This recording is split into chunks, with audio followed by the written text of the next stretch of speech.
What's going on, everybody? Welcome to another episode of the Breaking and Entering podcast. I'm Ed, that's Brandon.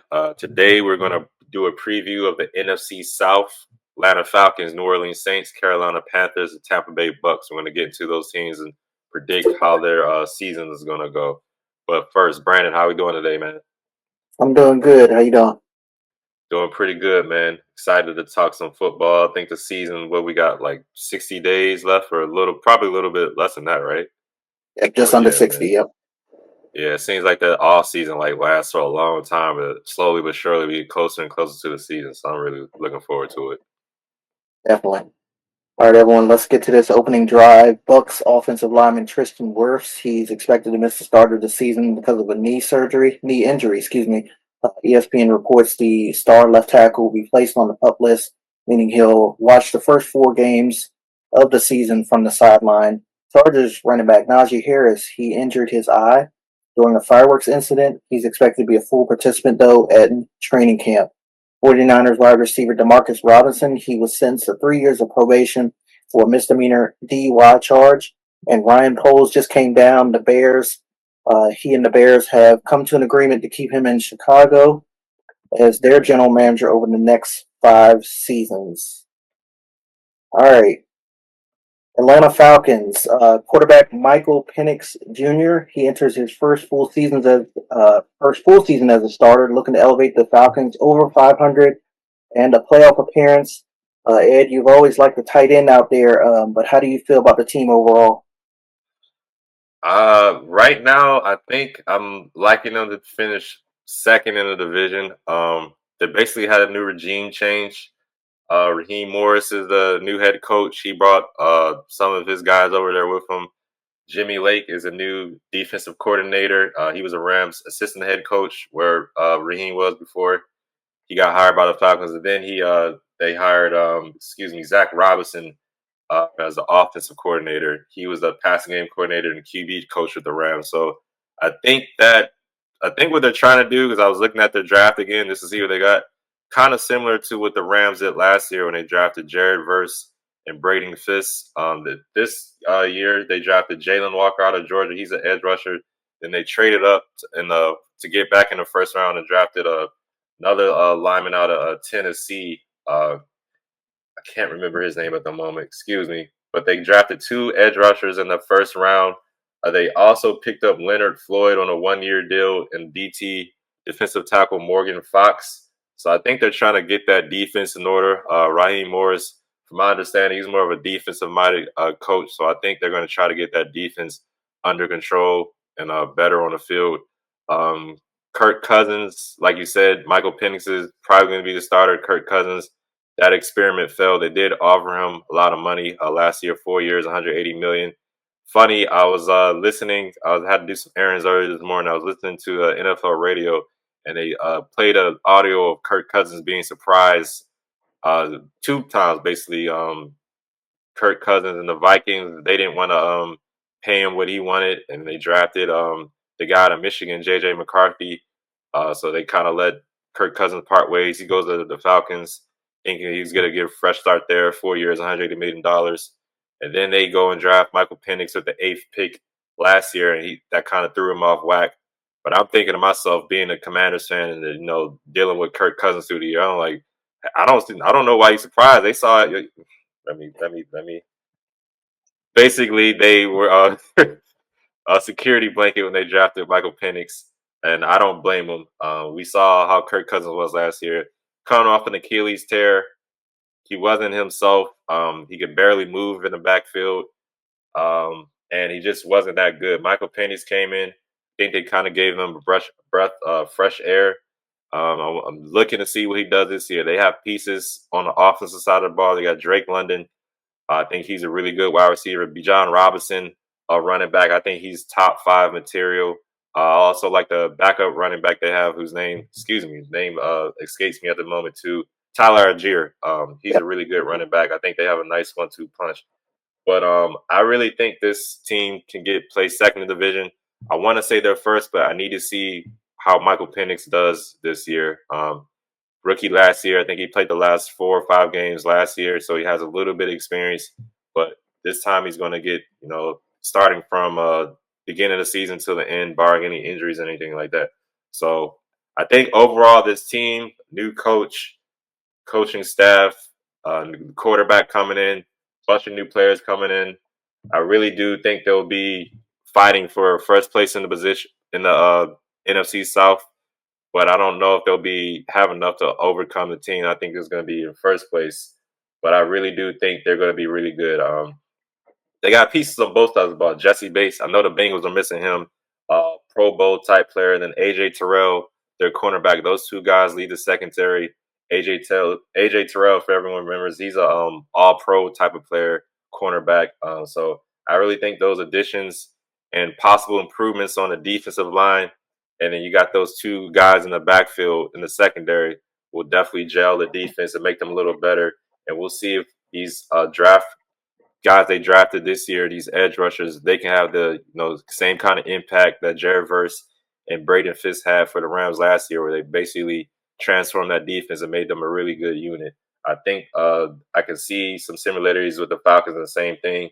And like you said, Kyle Pitts, I don't know, man. I mean, he has a talent. He had a game last year where he had like 3 touchdowns, and then he had games where he didn't even touch the down ball. So it's like he's like hot and cold. I'm not sure what it is with him. I tell you this much: I'm not going to draft him in fantasy football this year. I just can't do it. I can't trust him. I don't know. I don't think it's him necessarily. I think Kirk Cousins had a lot to do with that. I'm sure Michael Penix and him have a better rapport, but I just can't draft him in fantasy football. But overall, Falcons, I do like them. I got them right now finishing second in this division. I think Raheem Morris will come in and turn things around for them. What are your thoughts on the Falcons this year? Yeah, I believe the offense is solid. Special teams, I think, is set. Definitely the kicker position, probably the first, second best kicker in the league now. Young Wei Koo behind Brandon, the guy down there in Dallas, is probably number one in the league. I think it's the defense, though, that concerns me. Outside of, as you mentioned, AJ Terrell and Jesse Bates, nobody on that side of the ball seems to threaten me. I think they went 4 out of the 5 first picks in the draft on the defensive side of the ball, so that's saying something right there. As you mentioned, trading the first rounder of next year up to get another defender there in the first round. They still need pass rusher help. We'll see how this defensive line looks, but they just don't have that guy that strikes fear in my eyes, or in quarterbacks or offensive coordinator eyes across the league. As you mentioned, Jalen Walker out of Georgia, he tracks the quarterback really well. Pretty good in pass coverage, from what I'm hearing as well. You get a guy out of Georgia, University of Georgia, those defenders are pretty good. So hopefully he'll help take that defense to another level. I think if their offensive playmakers can stay healthy, they'll be pretty special on that side of the ball. They were one of the only teams last year. I think it was about 10 of them that had 1,000-yard rusher. It was Bijan Robinson and 1,000-yard pass catcher in Drake London. Penix is the guy. I think that he will help alleviate some of that stress off of London and Bijan Robinson that they faced last year, just because of his abilities outside of the pocket. He can get out of the pocket a little bit more than Kirk Cousins. It was just a bad stretch there for Kirk right before he got benched. I think it was like 1 touchdown to 8 or 9 interceptions. Might not even have had a touchdown. Yeah, it was just bad there for a while. So it's good to know that Kirk, though, it seemed like he's coming in level-headed. He's accepting the fact that he's going to be the backup. I mean, honestly, all that money he's making, he shouldn't have no reason holding the clipboard. But we know some of those situations can be kind of interesting. As long as Penix plays well, it should be no problem there for him, feeling any pressure of possibly heading to the bench for a little bit. I think they'll be good with that first round pick quarterback from last year leading the team. I got them finishing second place. I believe you had the same results for them this coming season, so we'll see how it goes down there in the Dirty South. Yeah, I agree. I think they'll finish second as well. All right, next team we're going to preview is the New Orleans Saints. A lot of turmoil in the offseason. Brandon, how you feeling about the Saints this year, man? It's looking like another dismal season for New Orleans. They started 2-0 last year, if y'all forgot. I think they had 91 points in the first 2 games. They set a league record for a 2-game stretch to start the season in the amount of points they scored, and then it was just downhill from there. injury after injury. I think this season, though, honestly, they could possibly start 0-4. They've got Arizona week 1 at home, San Fran right after that, both home games. Then they travel to Seattle and Buffalo weeks 3 and 4. Two very tough places to play and four solid teams overall, honestly. Um, they still need help at the wide receiver position. I feel like corner, edge rusher, guard, and quarterback, most importantly, though, for sure. I think their defense, though, is a probably going to be a strong point for them. Cam Jordan, he's always been solid and consistent. Chase Young, he's back for another year. They still have Tyron Matthew back there, the Honey Badger. I do like Kool-Aid Ministry. I think he was the second round pick for them last year at corner. If he could step up like he did at Alabama, he was like a first round grade heading into the draft last year. They should be, even better. And then they got Justin Reed from the Kansas City Chiefs to add there to go along with Tyron Matthew back there in that safety uh, position in that deep part of the defense right there.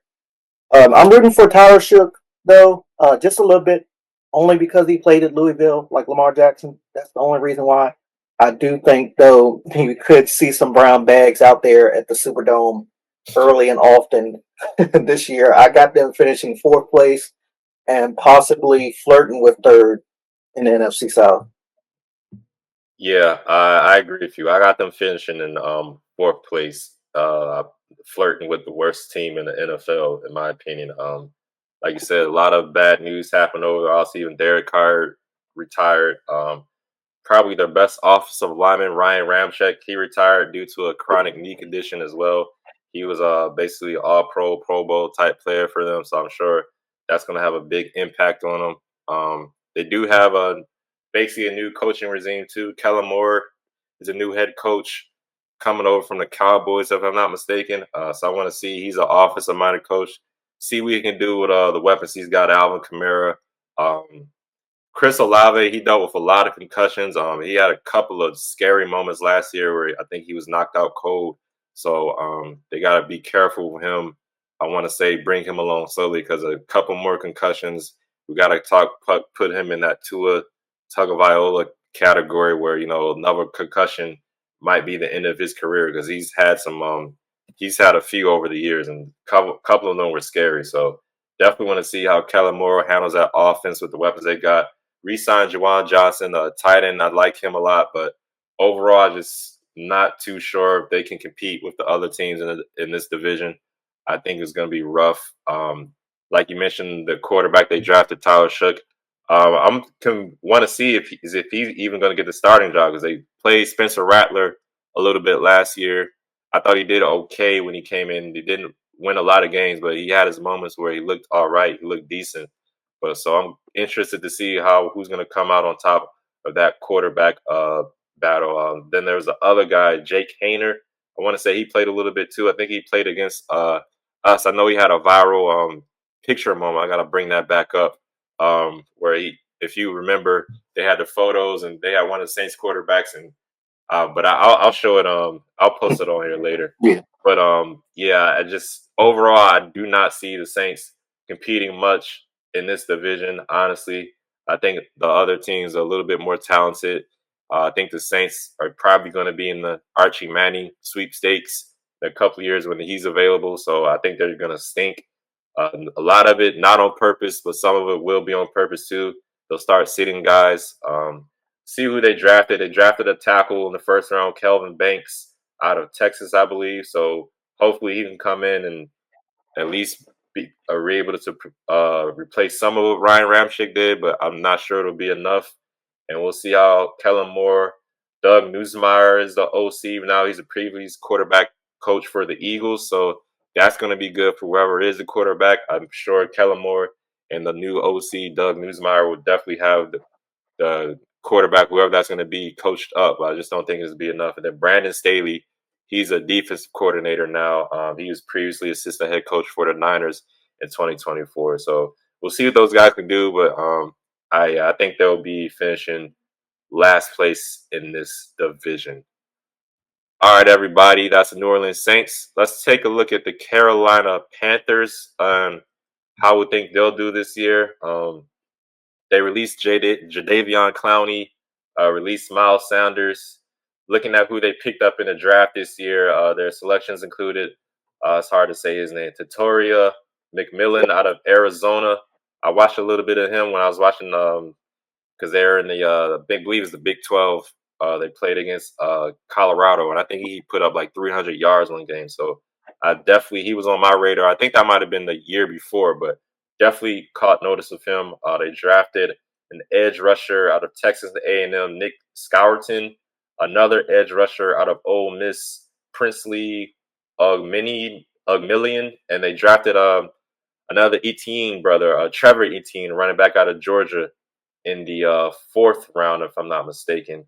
So I want to see how they do. Bryce Young, clock is ticking, young man. I know late in the season last year, you guys kind of want to say found your stride, but I think this is like a make it or break it year for you. Kind of pressure on you guys right now. And same with the coach, Dave Canales. I think you guys got at least I got the Falcons winning or going in second place, but you guys need to, I think, in order to have long-term plans, long-term success, just being in the NFL for Bryce Young and same for Dave, I think you guys need to push for that second place. Right now, got you guys finishing third, but Bryce Young, you got to have another leap. You have to have another step, man, and improve. You guys got to do some things out there and get in the second place, or I'm not sure you'll be around too long. I don't know how the owner is going to feel about you guys if you have another, bad to mediocre year. I think you got to improve it a lot, win at least 8 to 9 games.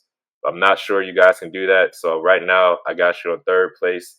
They also picked up a guy out of Colorado, Jimmy Horn Jr. He was in the 6th round, a late round pick, so I'm not really expecting much out of him as far as him having an immediate impact.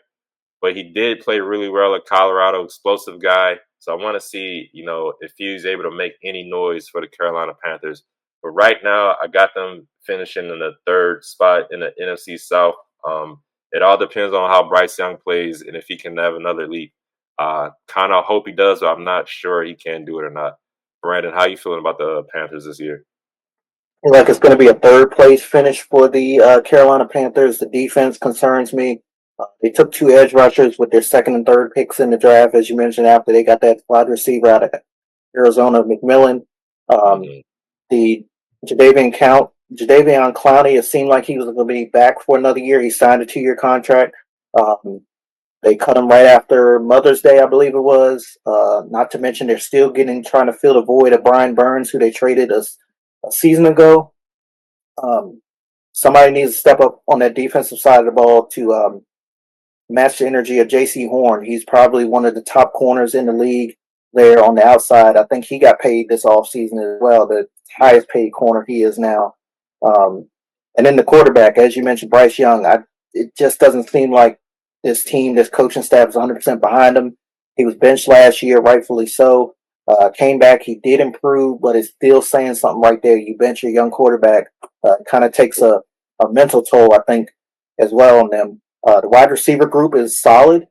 Adam Thielen, Xavier Legette, averaged 10 yards a catch last year. He's kind of remind me of Rashad Bateman for us, Mr. First Down, I call him. And then, as you mentioned, you add in the rookie first rounder. I think they call him for short Teta McMillan, to shorten his first name. He could really stretch the field, as you mentioned.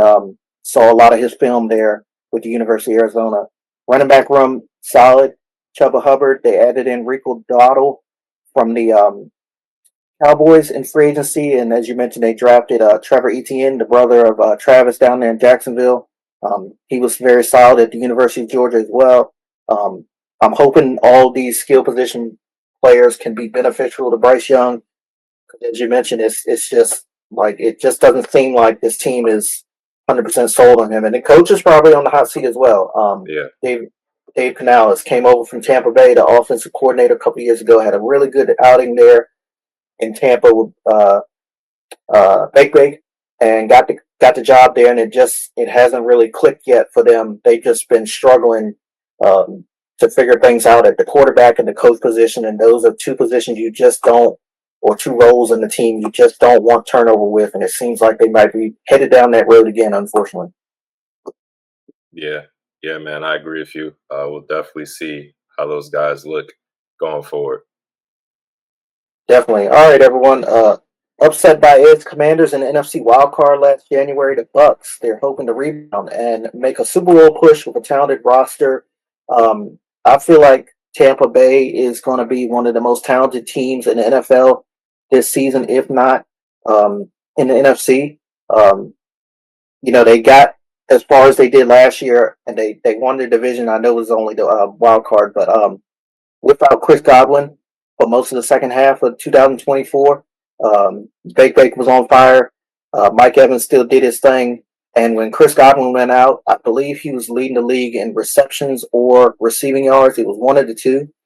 Uh, they've got two solid backs, Bucky Irvin, Rashid White. One of them was a rookie last year. I think it was Bucky. Yeah. Two great wide receivers, as I mentioned, Godwin and Mike Evans. They got a really solid offensive line. They got on the defensive side of the ball one of the best safeties in football, and Antoine Whitfield Jr., Levante David there in the linebacker position, and Vita Vea, the veteran, the big guy up there clogging up the middle. You've got solid players on at each position or each part of the defense there. What they do in the draft, they drafted another wide receiver, surprisingly, in the first round, Amika Buka, I believe I'm pronouncing his name right, out of the Ohio State University.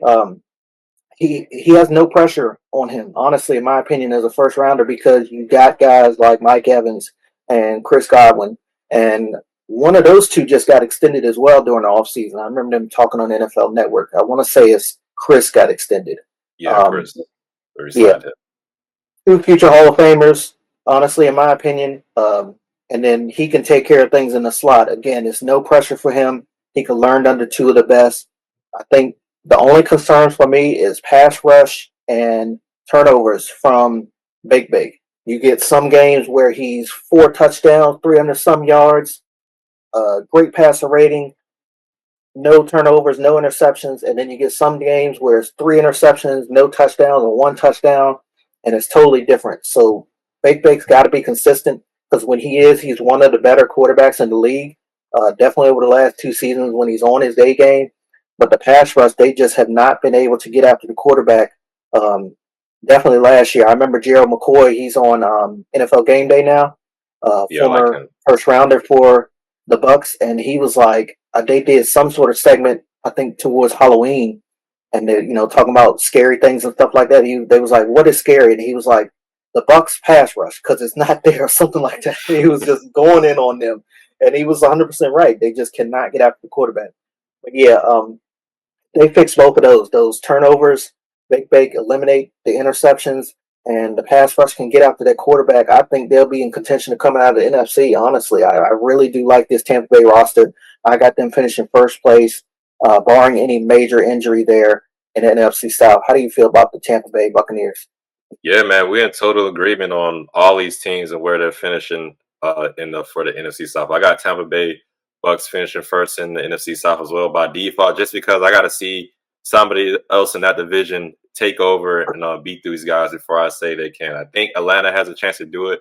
One of the main reasons, as you mentioned in the opening drives, their all-pro tackle Tristan Wirfs missed the start of the season with that knee injury and the knee surgery he's had.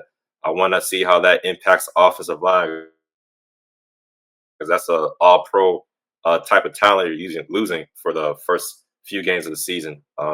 Like you said, they did draft a wide receiver out of the first round. I think that's more of a future move, just because Mike Evans and Chris Godwin, both of those guys are on the back half of their career, so they're drafting for the future. Jalen McMillan, I want to say he was a rookie wide receiver last year. He kind of played pretty good, in my opinion, especially when Chris Godwin went out. He was able to do some things and get a little bit of pressure off of Mike Evans as well. I want to say they did pick up a edge rusher to help them out too, as long as the guys they drafted.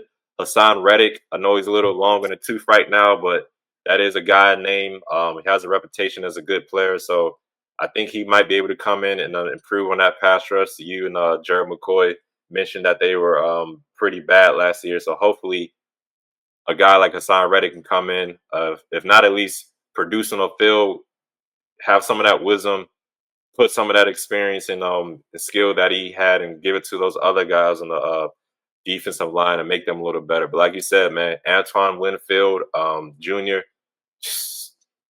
He's like the new and improved Honey Badger in a sense to me, man. He can do it all, man. Tackle, cover, make big plays. He's just a playmaker back there. He was injured a lot last year. I want to say he was having a neck issues or something, but when he came back, that defense definitely noticed his impact on the field. So I have the Tampa Bay Bucks finishing first in their division as well.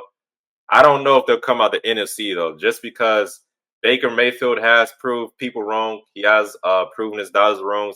He's shown that he's top 10, top 15. I think he's top 10 quarterback. But like you said, man, those turnovers, he's like a gunslinger, Brett Favre type man. He can win some games for you and he can lose some games for you. Fiery type of guy, but it's hard for me to see them coming out of NFC just because I think the Eagles are still there. I like Detroit a lot still. I like the Rams a little bit more than them, but I'm not too Baker Mayfield. He'll put up stats. Let me give you this, and he'll win some games. But can he win the game? Can he win the big game? I'm not too sure of that yet. I got to see if he can do that, but he can definitely be consistent and win games. But when the going gets tough, is he gonna get? Is he kind of reminds me of Tony Romo in a sense, gunslinger type, can move a little bit in the pocket, can scramble if he needs to, but it always something happens. He turns it over, fumble, interception, or something. So he kind of gives me that Tony Romo vibe where he'll win the games, he'll get you to the playoffs, but when it's time to make a play, when it's time for something to happen, can he do it? I'm not too sure of that. But as far as the NFC South, right now, I like Tampa Bay. It's kind of tipsy-topsy for me, tipsy-turvy, however you say it, between Tampa Bay and Atlanta Falcons. But right now, if I had to give the edge just because of experience, both sides of the ball, Antoine Winfield, Baker Mayfield, Mike Evans, and then the head coach, I'm going to have to give a slight edge to Tampa Bay. So I got them finishing first in NFC South right now. So we'll definitely see how the season goes. But we are both in agreement. We got Tampa Bay first, Atlanta Falcons second, Carolina Panthers third, and the New Orleans Saints fourth. We'll see how that goes. Might see, like you said, New Orleans could go in third, but I don't know. I think Carolina does enough. I think Bryce Young plays well enough not to stink.